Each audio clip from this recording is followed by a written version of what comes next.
But they're the ones that are deciding, no, we're rejecting Christ's message, the King, and we are choosing wrath, right? They're preparing themselves for destruction. And that keeps God from being, the predestinated, double predestinated monster that presents it.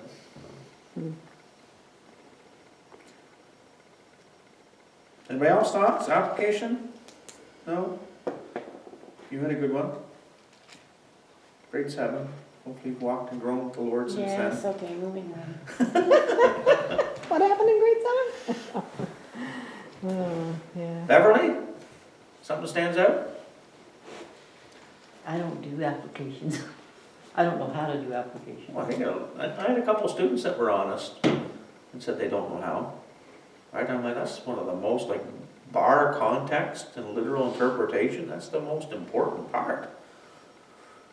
So, go home and practice. I have tried it, but it don't come out right. What is God saying and how do I apply this to my life? Okay, that's still not helpful.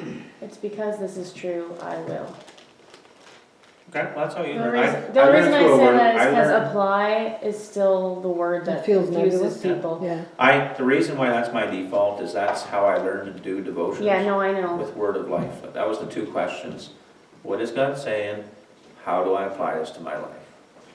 Oh, he's talking about hypocrites. So the application is, do I want to be a hypocrite? Mm-hmm. He's talking about saying things like, I wouldn't do that. Yeah, That somebody else did centuries ago, only you just do it now. So you're kind of going, I need to think about not doing what I say I'm Well, not they going to weren't do. just not doing, they were twisting scripture and doing. but also talking about the Jews rejecting God's protection Mm-hmm. because they refused to be obedient. They refused his way of salvation. So he said, okay, I'm done. So there's a lot of things I know I can only get from God, and he's already laid out how these things should be. But yet I'm still like those little chicks that's like, nope, I don't want mom to help me. Mm. I'm out. Like, I want to go do my own thing, and then I'd wonder why it doesn't work. Mm-hmm. I'm still hung up on verse 30. Oh, and that's the one that you're supposed to hang up on. Yeah. Well, think it through. Applications are important. So is prayer.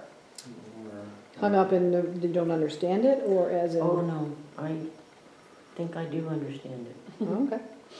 That's the whole breaking the generational heritage thing. I get it too. I think when you become older, you recognize your parents' failings, and you strive to not repeat them. Mm-hmm. And you think, oh, I'm never going to be like that. And then you catch yourself doing stuff, and you're like, oh, no. Really? Be quiet, Lloyd.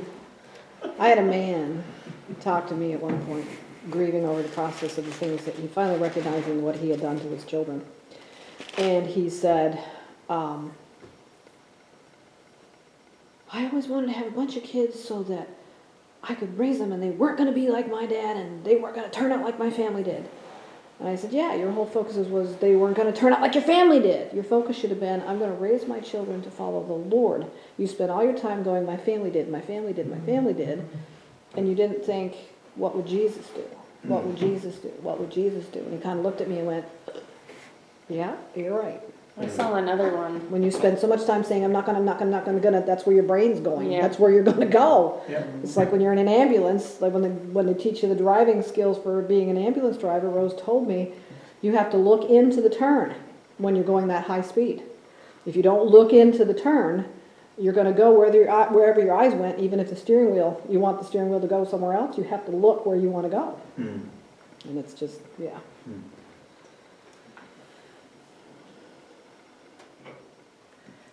This may not be an application from what you're saying, from what this is saying, but to tie it in what you were saying about this man, I knew I wanted to change the course of history.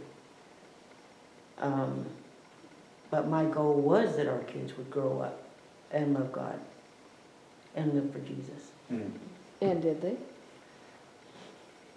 Yes. Did this man's family? Unfortunately, no, because his focus was all over here. It wasn't. But I mean, even in this woes, Jesus had still given them a choice, right? All the different events, all the different messages leading up, and they were still just, they were making that decision. They were bringing the judgment on themselves. See, sometimes as a parent, you focus so much on what your child is doing that you aren't working on your own godliness. Yeah. And I know I've that. been reading that book. Oh, no, that's not, I didn't even think of that. I just saw something that said, like, your goal is to be a godly parent, not to force them to be godly little kids. So if you are godly, it'll naturally lend into your parenting.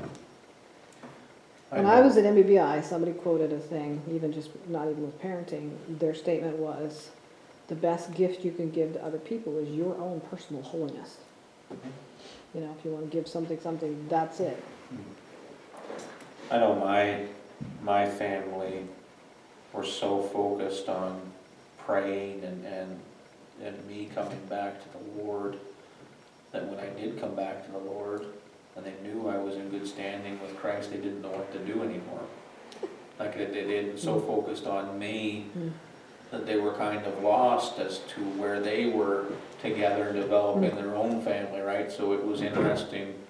That's probably why God led me out to New Brunswick. So I was just taken out of that picture and then watching and trying to help a little bit as they had to do some self-focus with their own walks and family dynamics. But doesn't give us permission for 10 years of sin either. Okay, so do we want to break up into groups? I think we could probably